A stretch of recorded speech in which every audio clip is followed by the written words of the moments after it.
Noong nakaraang administrasyon ni former President Roa Rodrigo Duterte, nararamdaman natin yung malasakit nila sa mga OFW.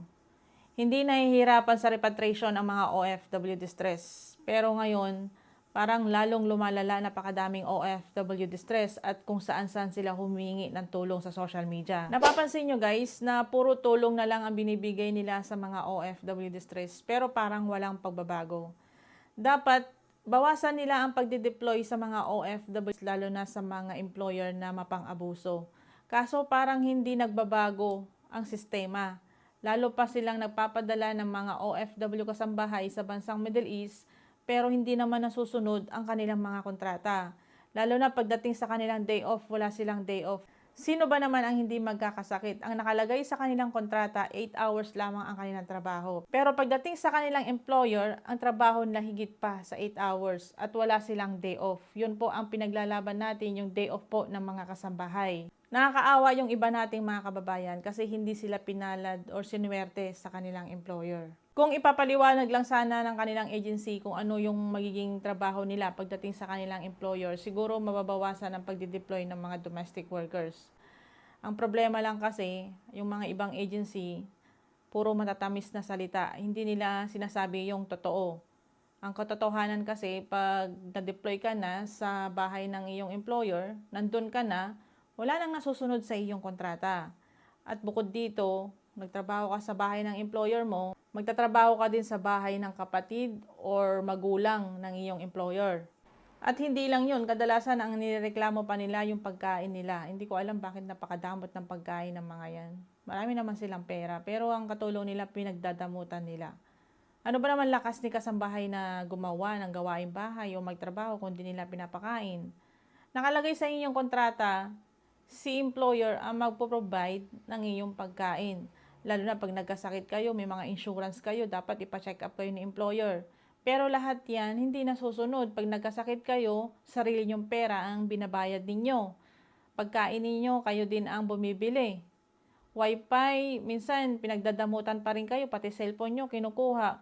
Parang paulit-ulit na lang ang nangyayari, paulit-ulit na reklamo, ganyan ang mga ginagawa ng mga ibang employer. Hindi natin alam kung kailan matatapos ang pang-aabuso ng mga kasambahay sa bansang Middle East.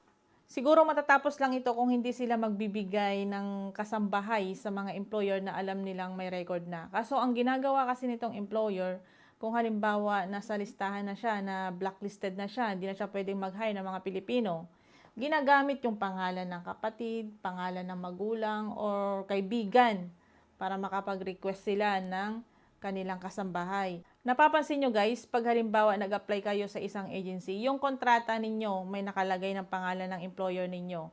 Pero pagdating sa abroad na, sa bansang pagtatrabahuan ninyo, kung sino yung employer nyo na nakalagay sa inyong kontrata, hindi yun ang pagsisilbihan ninyo. Ibang employer na. Kung sino ang employer ang nakalagay sa iyong kontrata, yun lang dapat ang pagsilbihan ninyo. Pero ang nangyayari kasi ngayon, kung saan-saan kayo dinadala, kung saan-saan kayo pinagtatrabaho sa bahay ng kahit sinong pamilya ng iyong employer. Matagal na nating panawagan yan tungkol sa inyong day off, sa haba ng oras ng trabaho at saka yung employer ninyo pa iba-iba kung saan kayo dinadala.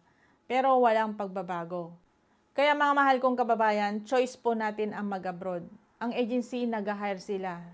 Tapos tayo mga aplikante, pumupunta tayo sa agency para mag-apply at maghanap ng trabaho.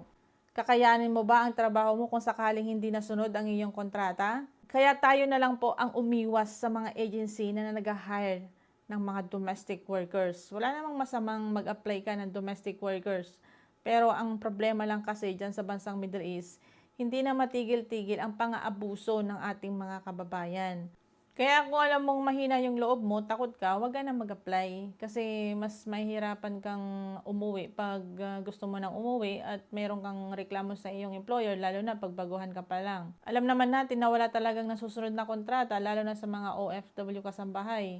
So tayo na lang po ang umiiwas sa mga agency na nagpapaalis po ng domestic workers, lalo na sa bansang Middle East. Pero kung kagustuhan mo mag-apply talaga at magkaroon ng trabaho, choice mo po yan. So magandang balita rin po kasi yung nag-viral po sa social media na binugbog siya ng kanyang dalawang amo is nasa Pilipinas na po. Nakauwi na siya nung Lunes. So maraming salamat po sa MWO Riyadh. Nitong mga nagdaang buwan, marami tayong mga kababayan, mga OFW kasambahay na talagang gustong mag-refuse to work. Bukod doon, marami din tayong mga kababayan na namatay. Yung iba hindi alam ang dahilan kung bakit sila namatay. Yung iba naman dahil sa sobrang pagod sa trabaho, nagkasakit lang yung ganito, masakit lang yung ganito, di na sa ospital, patay na.